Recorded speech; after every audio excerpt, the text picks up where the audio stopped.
चलिए अध्याय 14 में दिया है सूरज एक काम अनेक। इस चैप्टर में सूरज के बारे में दिया गया है कि जो बिजली हमें रोशनी होता है दिन में, वो रोशनी किस प्रकार से प्राप्त होते हैं। सूरज के अलावा कोई और उपाय हैं जो हमें दिन में रोशनी प्राप्त होते हैं, या रात में जो रोशनी प्राप्त होते हैं वह सूरज के अलावा वह कौन सा उपाय हैं। तो इसके बारे में बहुत से इसमें जानकारी दी गई है जिसको हम लोग पढ़कर समझते हैं। आज दीपावली के गांव खुटकट में चहल पहल है। ग्राम पंचायत की ओर से गांव की गलियों के विभिन्न मोड़ों पर लोहे के खंभे गाड़े जा रहे हैं। लोहे की चादरों से चिपकी बड़ी बड़ी शीशे की पट्टिका खंभे पर लगाई जा रही हैं। उसी से बल्बों को भी जोड़ा गया है। लोग आपस में बातचीत कर रहे हैं कि अब रात के अंधेरे में बिना बिजली के भी गलियों में रोशनी होगी। यहाँ पे क्वेश्चन दिया है कि खंभों पर लगाई जाने वाली पट्टिका से क्या होने वाला है, ऐसा किस प्रकार हो सकता है। अपने दोस्तों से चर्चा कर अनुमान लगाइए कि खंभों पर जो पट्टिका लगाई जा रही थी उस पट्टिका से क्या होने वाला है। ऐसा चित्र में जैसा कि यहाँ पे दर्शाया गया है, खंभों पर जो पट्टिका लगाई गई इस पट्टिका से हमें क्या होने वाला है, ऐसा किस प्रकार हो सकता है। अपने दोस्तों से चर्चा कर अनुमान लगाइए। फिर आगे दिया गया है कि दीपावली दौड़ती हुई बाबूजी के पास गई और पूछा खंभे पर क्या लग रहा है। बाबूजी ने बताया जो पट्टिका लग रही उन्हें सौर पट्टिका कहा जाता है।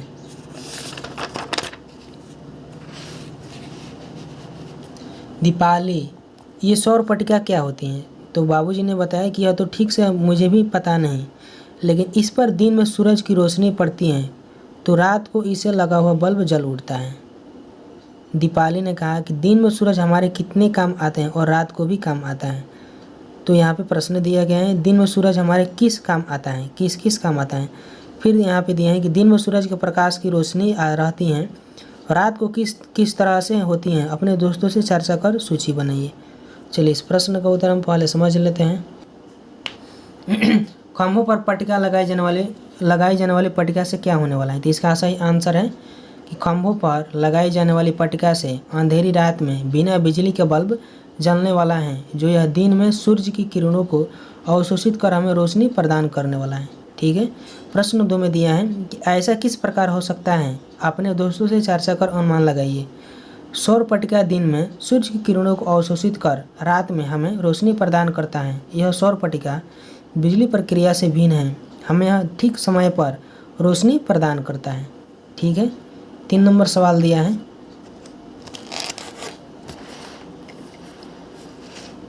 3 नंबर आपका सवाल दिया है कि दिन में सूरज हमारे किस किस काम आता है। तो इसका सही आंसर है कि दिन में यह सूरज हमें रोशनी प्रदान करता है तथा हमारे प्रकृति के प्रत्येक काम के लिए आवश्यक है। सूर्य से सौर पट्टिका किरणों को अवशोषित कर हमें रोशनी प्रदान करता है तथा हर जीवों की वृद्धि के लिए सूर्य की रोशनी परम आवश्यक है। फिर इसके आगे सवाल दिया है कि दिन में सूरज के प्रकाश की रोशनी रहती है, रात को रोशनी किस तरह से होती है। अपने दोस्तों के साथ चर्चा करके सूची बनाइए।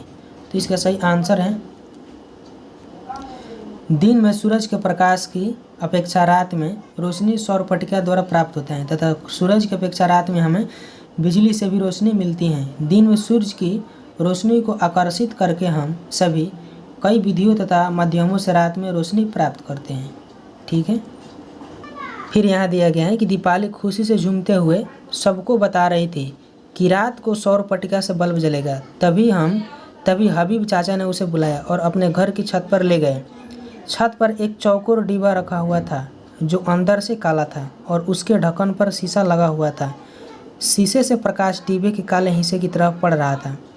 भला यह क्या है, दीपावली ने पूछा। हबीब चाचा ने बताया कि यह एक सौर कुकर है। इससे हमारे घर में रोज दाल चावल बनता है। सूर्य के ताप से इसमें खाना पक जाता है। दीपावली पर यहाँ तो सूर्य का प्रकाश ही पड़ रहा है। हबीब चाचा ने कहा सूर्य का प्रकाश तो है ही, मगर ताप से ही तो खाना पकेगा। तो इसका क्वेश्चन यहाँ पर है कि सूरज का प्रकाश हमारे क्या काम आता है, सूरज का ताप हमारे क्या क्या काम आता है। तो इस प्रश्न का उत्तर हम देख लेते हैं। सूर्य के प्रकाश से हमें रात में रोशनी प्राप्त होता है तथा सूर्य के प्रकाश से पेड़ पौधों तथा जीव जंतुओं में सही समय में वृद्धि एवं विकास होता है। सूर्य का प्रकाश सर्दियों में हमें विशेष लाभ पहुंचाता है और भी बहुत से सूर्य का प्रकाश हमारे जीवन में महत्वपूर्ण काम करता है। ठीक है, सूरज का ताप हमारे क्या क्या काम आता है? तो इसका सही आंसर है कि सूरज के ताप से सौर कुकर द्वारा हमें भोजन प्राप्त होता है। सूरज के ताप से बहुत से गीले वस्तुएं आसानी से सूख जाते हैं, जैसे कि भीगे वस्त्र आदि। पानी को भी गर्म करने के लिए सूरज की ताप काम आता है। ऐसे ही सूरज का ताप हमारे जीवन में विभिन्न कामों में परम आवश्यक है। ठीक है, आगे दिया है कि सूरज के ताप और प्रकाश में तो बहुत शक्ति है ना चाचा जी? दीपाली ने पूछा। हबीब चाचा ने बताया, हाँ बेटा, सूरज की इस शक्ति को हम कई तरह से प्रयोग में लाते हैं। इसे सौर ऊर्जा कहा जाता है। दीपाली को अब एक नया शब्द मिल गया, ऊर्जा। सूरज की ताप ऊर्जा और सूरज की प्रकाश ऊर्जा कहते हुए वह अपने घर की तरफ चल दी। घर पहुंचकर बाबूजी को सौर कुकर के बारे में बताया। बाबूजी, क्यों न हमारे घर में भी ऐसा कुकर लाया जाए। फिर यहाँ प्रश्न दिया है कि दीपाली ने सौर कुकर के बारे में क्या बताया होगा? आप सोचकर कम से कम 4 बातें लिखिए। तो चलिए इसको हम समझ लेते हैं। चलिए इसका आंसर यहाँ पर हम लिखे हैं कि दीपाली ने सौर कुकर के बारे में बताया होगा कि इससे खाना जल्दी बनता है तथा शीघ्र काम के लिए या भोजन पकाने के लिए सौर कुकर हमारे जीवन में अत्यंत महत्वपूर्ण है। और दीपाली ने बाबूजी से अपने घर सौर कुकर लाने की बात कही होगी। ठीक है, चलिए आगे। दीपाली ने हबीब चाचा के यहाँ देखा था कि सौर कुकर की दीवारें और पेंदी काले रंग से पुती होती हैं। इसका ऊपरी ढक्कन पारदर्शी कांच का होता है। उसमें लगा दर्पण प्रकाश की किरणों को अंदर रखी खाने की चीज़ों पर डालता है। इसे अंदर रखे एल्युमिनियम के डिब्बों में रखा खाना पक जाता है। उसे समझ में नहीं आ रहा था कि दीवारों और पेंदी को काला क्यों किया हुआ है। फिर इसके बाद यहाँ दिया है कि स्टील या एल्यूमिनियम की 2 एक समान प्लेट लीजिए। एक को सफ़ेद रंग के कागज़ से और दूसरी को काले रंग के कागज़ से ढकिए। अब धूप में 10 मिनट के लिए दोनों को रख दीजिए। 10 मिनट बाद देखिए कि कौन सी प्लेट ज़्यादा गर्म हुई। सफ़ेद कागज़ की जगह और भी रंग के कागज़ लेकर प्रयोग दोहराइए। इसमें दिया है कि किस रंग के कागज़ से ढकने पर प्लेट सबसे ज़्यादा गर्म होती हैं। सौर कुकर की दीवारें और पेंदी को काला रंग क्यों किया जाता है? चलिए इसका उत्तर हम जानते हैं। देखिए इसका सही आंसर है किस रंग के कागज़ से ढकने पर प्लेट सबसे ज़्यादा गर्म होती हैं। तो काले रंग के कागज़ से ढकने पर प्लेट सबसे ज़्यादा गर्म हो जाता है, क्योंकि काले रंग की वस्तु सूरज की किरणों को आकर्षित कर गर्मी प्रदान करता है। ठीक है, सौर कुकर की दीवारें और पेंदी को काला रंग क्यों किया जाता है? सौर कुकर की दीवारें और पेंदी को काला रंग इसलिए किया जाता है क्योंकि काले रंग सूर्य की किरणों को आकर्षित करके उसमें रखी वस्तु को गर्म रखता है।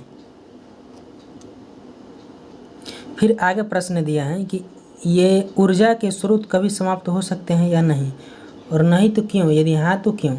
तो इसका आंसर है कि ऊर्जा के स्रोत जो हैं ये नहीं, ये कभी समाप्त नहीं हो सकते, क्योंकि ऊर्जा का स्रोत हमें सूर्य से प्राप्त होता है और ये एक प्राकृतिक स्रोत है। सूर्य जो है एक प्राकृतिक स्रोत है, ये हमारे जीवन में कभी न समाप्त होने वाला ऊर्जा का स्रोत है। सौर ऊर्जा का इस्तेमाल करने से हमें क्या क्या लाभ है? सौर ऊर्जा का इस्तेमाल करने से हमें बहुत से लाभ है, जैसे कि ईंधन की बचत, समय की बचत और प्रदूषण की समस्या से बचाव इत्यादि, जो कि हमारे जीवन में यह बहुत लाभकारी सिद्ध होता है। सौर उपकरणों का उपयोग किन दिनों में नहीं हो सकता है और क्यों? सौर उपकरणों का उपयोग सर्दियों में और बरसातों में नहीं हो सकता है, क्योंकि सर्दियों और बरसातों में सौर उपकरणों को सूर्य का प्रकाश उचित मात्रा में नहीं मिल पाता है। इस कारण इसका उपयोग सर्दियों में बरसातों में नहीं हो पाता है। ठीक है, देखिए इसमें यही तक क्वेश्चन था, सौर उपकरणों का उपयोग किन दिनों नहीं हो सकता और क्यों। इसका परियोजना कार्य यहाँ पे दिया है कि सौर कुकर के चित्र को देखकर निम्न सामग्रियों से इसका एक मॉडल बनाइए। या सामग्री: जूते का डिब्बे, काले रंग का कागज़, सिल्वर पेपर, प्लास्टिक 4 छोटे छोटे के कार के डिब्बे, प्लास्टिक की कैंची चिपकाने वाली टेप। ये सब परियोजना कार्य है। यहाँ तक हमारा क्वेश्चन समाप्त हो गया।